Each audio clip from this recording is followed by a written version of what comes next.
因为美国要扣关税冲击，行政院长杜英泰今仔日开始进行着三业之旅，头一站去到桃园要听业者的需求，也讲到支持方案的20项基本措施无改变以外，具体申请办法按算伫咧这个月14会对外公布。另外讲到这个月就是这报税季节啦，杜英泰也请这财政部评估比较疫情期间延长报税时间。啊，那5都的首长呢，在今仔日也亲身去到行政议会，向中央反映业界的声声。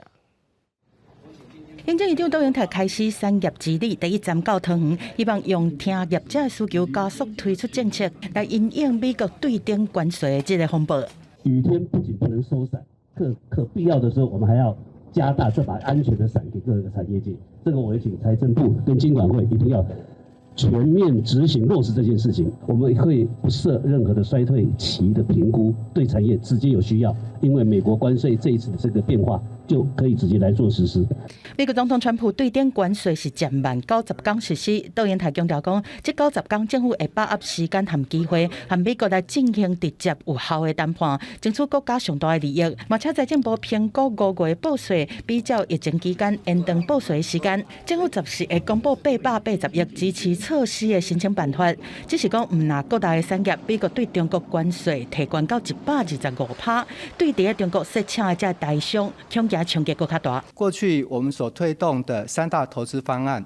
以台商回台投资而言，截至到上个月底就有超过1.3兆左右。我们也研议相关的一些投资的辅助的这个措施啊，可不可以继续来加强来办理？因应关税冲击，5都首长车站嘛到行政议会，欢迎基层产业界的心声。国家面对艰巨的挑战，社会地方政府就是全力与中央共同携手合作，将前几天我一拜访相关产业界，聆听企业代表的心声，反映给院长以及各部会。